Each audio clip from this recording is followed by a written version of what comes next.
Welcome to the GameMinder Report, your weekly source of upcoming gaming news and information. It's interview time, this time with Susan Gold, president of Global Game Jam. I'm Jeremy, and the GameMinder Report starts now. If you love playing games, it's probably a fair bet you've thought about making your own. Maybe you were driven to rewrite the rules of your favorite playground game as a kid, or maybe you take this drive and make a career out of it. Either way, fostering this creative drive in a communal way is what Global Game Jam is all about. Founded in 2008 and inspired by other Game Jam events like Indie Game Jam and Ludum Dare, Global Game Jam was the brainchild of our guest today, Susan Gold. Excuse me. In collaboration with Gorm Lai and Ian Schreiber, this year's event was held in over 300 locations worldwide at the end of January, and Susan, from what I've read, it's been a pretty resounding success. Would that be fair to say? Yeah, that it is. It's a 60% increase from the year before, which is amazing to just to even imagine that many more people are interested in making games all over the world. And it's super exciting for us to be able to share the experience with everyone.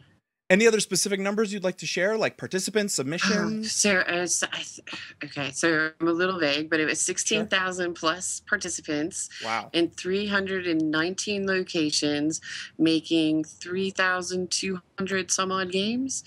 Amazing. Yeah, a lot of games. Yep. Well, I know just here in Cleveland at our location, I think the final submissions at the end of the weekend that presented was over 15. I think it was like 18 total. Yeah. So clearly lots of interesting stuff Lots of happening. games. The different diversifiers kind of break things up a little bit more. The Games for Change diversifier ended up with about 10% of our games being made were for Games for Change.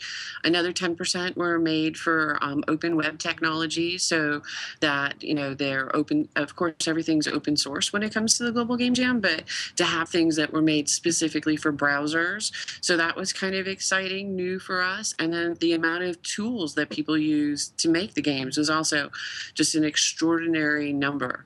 When you look at how many people who use Game Maker, Unity, or Corona, or UDK, it was just an amazing diversity of approaches, and we encourage all of them. Yeah, Construct 2 was actually pretty popular here at there was actually a bunch of people interested in. They did a session on it Friday night right after the Oh, pitches. really? That's So a ton of people cool. trying that for the first time as well. So That's awesome.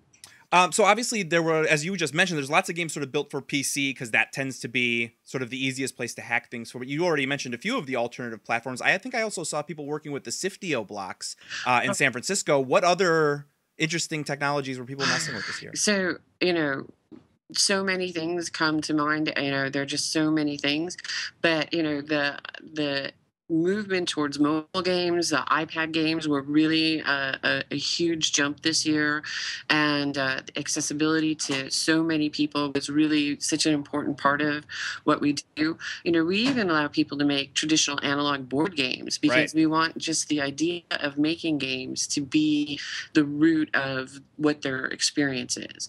It's not about, I wanted to learn just this new tool, but it's about, I want to try a new experience. I want to learn something new because I don't get to use it at work, or I always heard about Unity, so I want to use that tool because it's available this time for us for free, or that type of thing. The Hmm. Siftio blocks were really cool.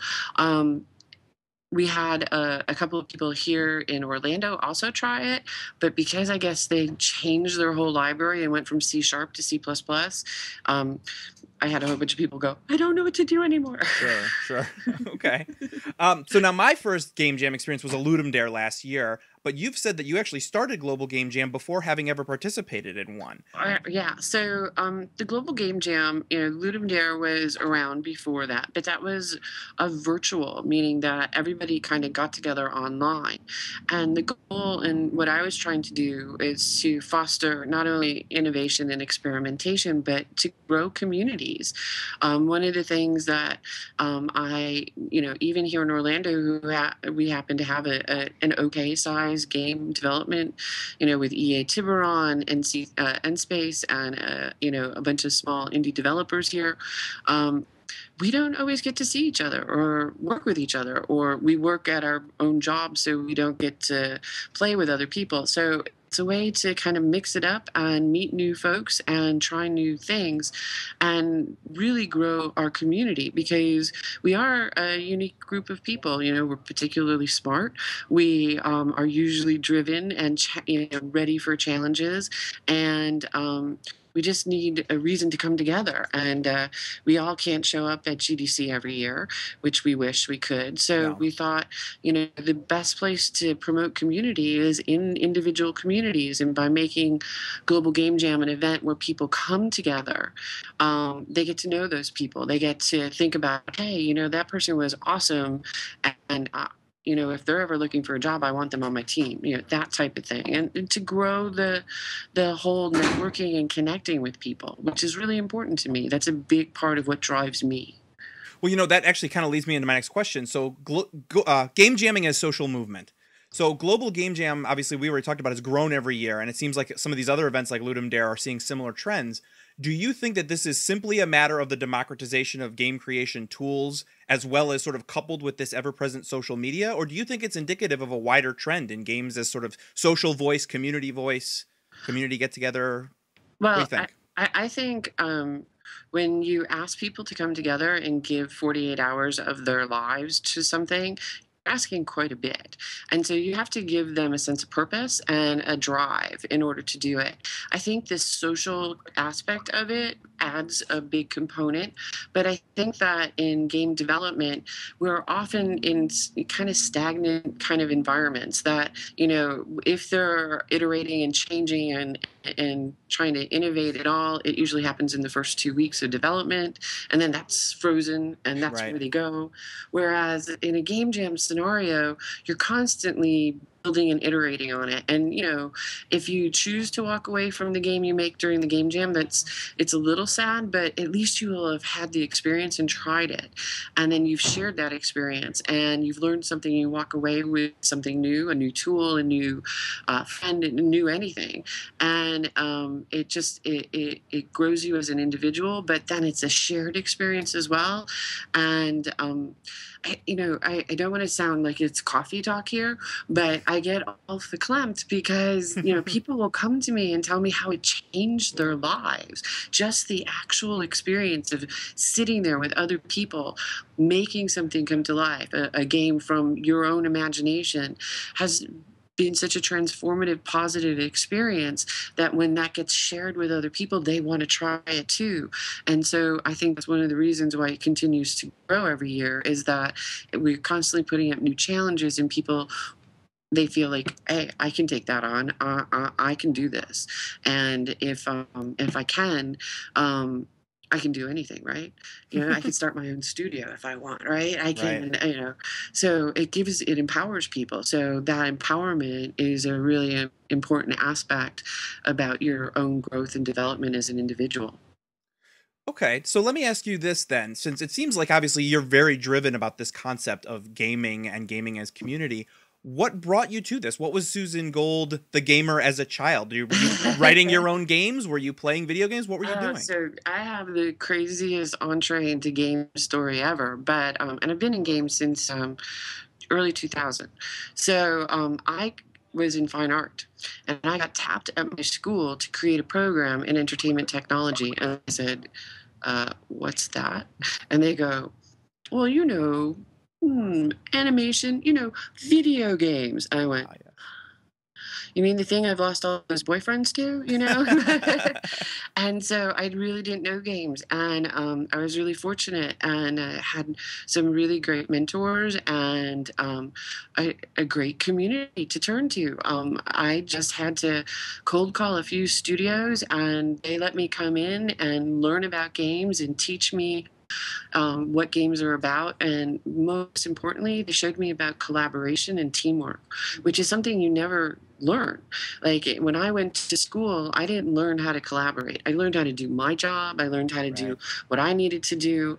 And then I realized there was something so unique about the game development process was that it was an actual collaboration. Yes, there are designers with ideas and people that direct and move projects, but games was the first place in my life that I had someone ask me my opinion, in the design decisions and be a part of something that was much bigger than I was. And so I really fell in love with this collaborative process, and I tried to figure out how to bring it to the classroom. So I'm a professor. And I've been in games, as I said, working, teaching in games since 2000. And everything I learned in games, I had to figure out how to put into a class. And it's not easy to translate because classes are so individually driven.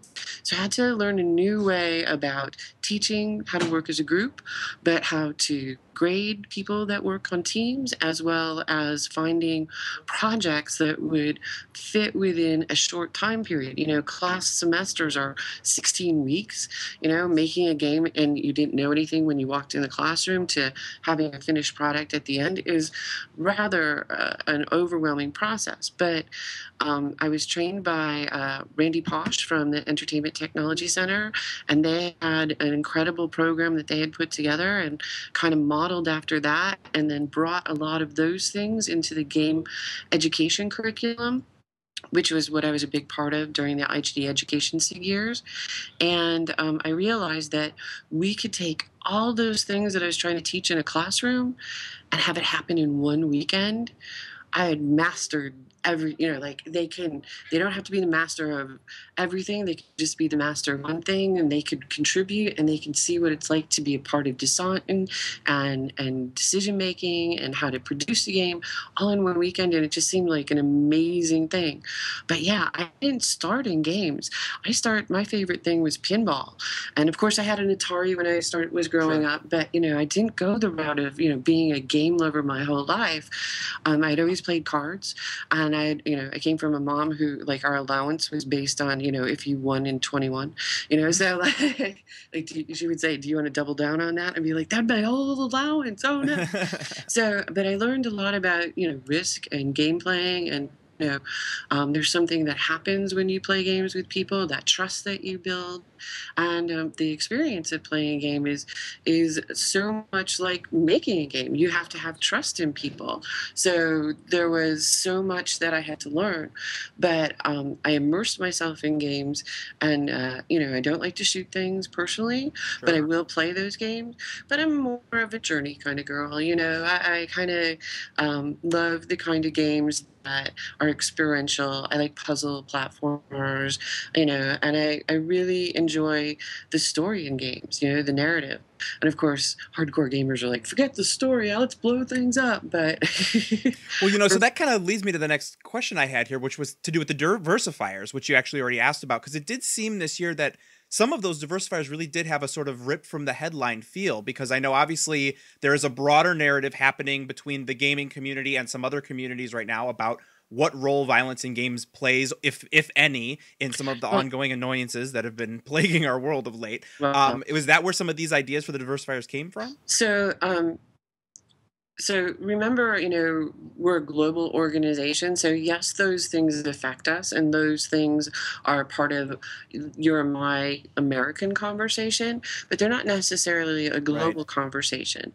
And what affects us in the US is not necessarily what affects everyone else. Like, one of the issues that we have are in the Muslim world, their weekend is Friday, Saturday, right? Because those are their holy days. So now we're trying to diversify enough so that we can start the game jam on like a Thursday, Right. let the people that want to have their holy days off, and then extend to maybe Monday. So we're trying to, be beyond what is the just North American centric focus, and Sure. kind of speak to the whole world. And that's why we make some of our diversifiers just so open ended. Like the sound of a heartbeat can be interpreted a million ways. So that's just the theme that can be, But then when we got to the individual diversifiers, our goal was really to add additional challenges. So uh, everyone can take on so many things. So a novice, just the theme is going to be hard enough. But then for those that are a little more experienced, they take on more and more, constraints, and then those constraints help mold the game. But for us, the issues with the diversifiers weren't necessarily because of headlines in the US or anything in particular. It was really driven at, let's open up minds in as many places as we can, because how I perceive a diversifier here is totally different than someone in Morocco or someone in Tunisia or someone in Korea. So we have a variety of different people looking at those same diversifiers in many different ways. So now the process of picking those, as well as the theme, for instance, how does that work? Is it a committee process? How do you It's a sort of narrow them committee down? What process, ones right? were maybe didn't make So the cut? yeah, so what happens? So the theme committee works for about 6 months, and it's full of game designers from all over the world, friends that we had asked to help out and to give their 2 cents. And so they went through probably 100 different iterations on what the theme would be. I could tell you that we had gone from having a catchy saying for our first theme, to deception, to an image, to we've kind of gone the gamut. So a sound was really our next step, but like, where do we go from here? And those are all questions that they were asking themselves in the theme committee. And it's about 10 people, and then they also work on the diversifiers, and so they all have heavy design background, and they really kind of hash it out. They put together a list of like 40, and they cut it down to under 20. Interesting. So let's broaden this out a little bit. 2013 promises to be, at least I think, a pretty interesting year. We've got things like the Oculus Rift coming, Ouya, Project Shield from NVIDIA, GameStick, Steambox. Will this rising tide, in your opinion, is this going to be a rising tide lift all boats, giving creators more outlets to find an audience? Or do you think we might be heading for another video game crash like the 80s due to sort of an oversaturation? Well, the thing is, it's about marketing games, really. If you can make a game, and if you don't put in the time to market and get it out and use social media, your game's just going to be one of a million on the App Store, right?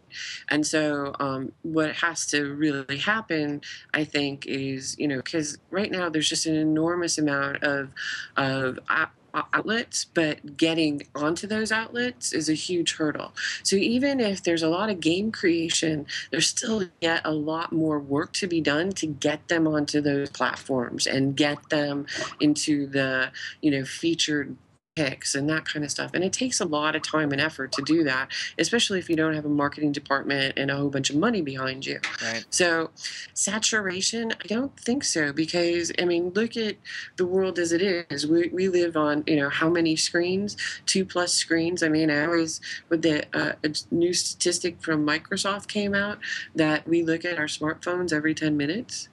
I mean, how crazy is that? And I believe it to be true. Like, I know exactly where my phone is. I could reach back and Yep. get it. Yep. There it is. Yeah, it's right there. And then, I find myself waiting somewhere. I'm playing a game or looking on the App Store for a new game. I'm always looking for something new to play. And even though I have 3,000 some odd games to play on the Global Game Jam website, Yeah. but we have this attention deficit disorder. So, we're always looking for something new. And what really I think is going to be the biggest obstacle in games is really figuring out a way to monetize successfully on the games, because we work really hard at making them, but we're not making huge money, and even a game that's doing okay, it's making a decent living for a couple of people, but it's not going to sustain a studio over the long period. So I really don't think that just because we flooded the world with 3,000 plus games in a weekend, we're going to also see a constant saturation of that level, and then how many of those people actually take those games and turn them into something that they could finish? Because we don't expect finished games at the Global Game Jam. Those are prototypes. Maybe it's like, okay, I tried that idea to see if that mechanic works, and now I'm going to apply it to the game I really had planned on making. I just wanted to see if it worked here, that kind of stuff. But it's a sandbox for people to play, is what I want it to be. But I think that society as it is, especially in North America, we have attention deficit disorder. We're always, I mean, I don't know about you, but every time I see a trailer, I like you have a growing list of games I want to play, Yeah, yeah. and then I get home and I play the one that I'm most comfortable with, but I still buy them, right? Yeah, definitely. Like I like this game, I'm happy here. So where do you see Global Game Jam, let's say, in 5 years? Any overarching plans? I mean, when you started in 2008, what did you think you'd be where you are today 5 years later? And if No so, way. no? Okay. um, so yeah, so for the Global Game Jam, we're trying to think about the future and what we want to do and what our goals are. One of my issues is I want to see increased diversity. I don't know about your game jam, but there weren't a lot of women in my game jam in I think Orlando. we were probably about 1 in 10. So which is about where we are in Yeah. industry. But if I could raise that even a few percentage points and get more women interested in making games, that would be really a plus for I think our society and community and at large. So that's one of the big things I want to do, and I want to create a more cohesive community. The one great thing is that on that one weekend we all come together, but we can't sustain that year round, right? Yeah. So how do we do that? How do we engage people on a yearly basis? How do we get that? Like in Egypt this year, they had over 300 people sign up for the Global Game Jam. It was the first year of the Global Game Jam in Egypt, but they had all this, rioting and violence happening in the streets, and we found a way around it. We knew about it in advance. But imagine 300 Egyptian game developers. That's mind-boggling. How do I keep them a cohesive group of working together and building a community of game development in Egypt? And how do I do that in Serbia? And how do I do that all over the world? And so what I hope myself personally is globally we could help people create those communities that stay together on a yearly basis. Then we have other communities that are already really well taken care of and have really great community leaders. There's an IGD there, or different countries like in Israel, they have the Game IS there. And so there are a lot of places that already have the community, but how do we give them more events to focus around? So we're contemplating a second jam, but again, the manpower and amount of things that take to have it happen once a year, Yeah. I don't know how the Ludum dares do it more than once. Yeah. All right. Well, unfortunately, we are out of time. If you like what we do, why not subscribe either on YouTube or via iTunes? To view the show notes for this episode or get more episodes, don't forget to visit GameMinderReport.com/interview/6. To track all your favorite upcoming games, visit GameMinder.com or download the app for iOS or Android. And finally, I want to say thanks to our guest star today, Susan Gold, president of Global Game Jam. Why don't you tell us where we can find some more information? So go to the globalgamejam.org website. It's globalgamejam.org. And then there you can check out all the games. Remember, all the games are open source, so you can open them up, look under the hood, learn from everybody else's experience, and then, of course, play the games and, see what's out there and see what people in faraway places are thinking. It would be very interesting. Here's a quick idea. What if we matched up different locations all over the world, and then they did play parties and they shared their games from country to country? It just, ways to grow our community is the Global Game Jam. And we appreciate your attention and focus and participation in the Global Game Jam. And thank you so much for your time. All right. Well, thanks again, Susan. I'm Jeremy, signing off for the Game Minder Report, reminding you, don't forget to play.